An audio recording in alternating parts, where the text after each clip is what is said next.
ऐका ना मंडळी, मी आमच्या घराच्या पाठीमागे असलेल्या रानामध्ये आलो आहे. त्या ठिकाणावरून आमच्याकडे फ्री पाणी येतं. म्हणजे जून महिना सुरू झाला किंवा पाऊस सुरू झाला की तो झरा जिवंत होतो आणि मग तिकडून आमच्या घराकडे पाईपलाईन केली आहे, तर ते फ्री पाणी असतं. तर आता पाऊस पडला आहे 2-3 वेळा मोठा, तर तिकडे पाणी सुरू झालं आहे का किंवा झरा सुरू झाला आहे का ते बघण्यासाठी आम्ही चाललो आहे. तर चला जाऊया, तुम्हाला पण दाखवतो झरा सुरू झाला आहे का आणि आम्ही तिथे कसं केलं आहे ते पण दाखवतो. माझ्यासोबत एवढे सगळे आहेत आणि आम्ही चाललो आहे वरती. तर चला जाऊया. रस्त्यामध्ये बघा इथे एक झाड आहे आणि त्याच्यावरती एक वेल आहे. कशी झाडाला वेळकोटा मारला आहे बघा, अगदी सापासारखा. या ठिकाणी बघा हा पूर्ण दगड आहे, अख्खा चक्का मोठा कातळ. आणि त्या ठिकाणी थोडं थोडं पाणी येतं आहे बघा. अंशूच्या पाठीमागे थोडं तुम्हाला बघायला भेटेल पाणी येतं आहे, म्हणजे झरा सुरू होतोय. वातावरण पण पावसाचं झालं आहे बघा.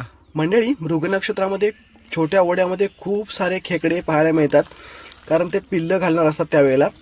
तर इथे खूप सारे खेकडे आहेत. आणि इथे एक समोर मला खेकडा दिसला आहे, तो पाणी कसं ओढवतो बघा तोंडातून जोराजोराने, असं आपण कुळची मारतो त्याप्रमाणे तो पण मारतोय. आणि त्याचे डोळे बघा अगदी एंटिनासारखे बाहेर आहेत. इथे खूप सारे खेकडे वेगवेगळ्या पोझिशनमध्ये बसलेत, मध्ये मस्त लपून बसलेत बघा. इकडे एक आहे, या ठिकाणी एक आहे, या दगडाखाली तर खूप सारे आहेत बघा. तुम्हाला मी झूम करून दाखवतोय, खूप सारे आहेत लाईनमध्ये अशा बसलेल्या इकडे तिकडे. इथे पण बघा असे डोळे दिसतात. खूप सारे खेकडे इथे आहेत. मंडळी, खड्ड्यामध्ये खेकडे, दगडावर खेकडे, जिकडे पात्रे आहे त्या पात्र्यामध्ये पण खेकडेच, जिकडे पाहावं तिकडे खेकडेच खेकडे आहेत. सगळे बाहेर पडले तसे आणि चालतात. आणि महत्त्वाचं सांगायचं म्हणजे इथे सगळ्याच खेकड्यांच्या पोटामध्ये पिल्लं आहेत. इथे तुम्हाला मी एक खेकडी जवळून दाखवतोय, तिच्या आजूबाजूला किती पिल्लं आहेत बघा. आणि पोटामध्ये पण तेवढीच पिल्लं असणार. खूप सारी पिल्लं आता सोडायचा सीझन आहे, त्यामुळे या ठिकाणी ही खेकड्यांची अशी पिल्लं आपल्याला पाहायला मिळते बघा. फक्त खेकड्यांची पिल्लं तुम्हाला इथे दिसत आहेत.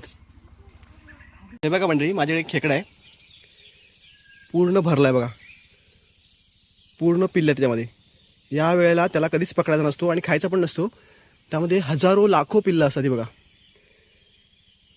मी तुम्हाला दाखवण्यासाठी पकडलंय, पण त्याला मी आता सोडतोय. त्याला सोडूया खाली. बघा खूप सारे इथे खेकडे आहेत, खूप सारे. मंडळी, पाऊस सुरू झालाय आणि खेकड्यांचा सीझन सुरू होण्यापूर्वीच मिलिंद इकडे खेकडे पकडण्याची मजा घेतोय. या सीझनला खेकडे खायचे नसतात, तो फक्त पकडून दाखवतोय, आम्ही त्यांना सोडून देणार. मंडळी, मी आता रस्त्याने वरती येताना मला खूप साऱ्या खेकड्या बघायला मिळाल्या. खूप म्हणजे खूप होत्या, सगळे पिल्लं सोडत होते. आम्ही काय पकडले आहेत. एवढ्या होत्या खेकड्या की सहज 1-2 गोंते भरले असते. एवढ्या खेकड्या अजून आहेत तिथे, त्या पण तुम्हाला मी दाखवतो. आता मी ज्या ठिकाणी आलो आहे त्या ठिकाणावरून आमच्याकडे पाणी येतं खाली. आणि आता अजून पाणी सुरू झालं नाही आहे. हे बघा, इथे थोडं थोडं पाणी सुरू झालं आहे, तुम्हाला बघायला भेटेल. तरी पण मी पाईप लावून ठेवला आहे.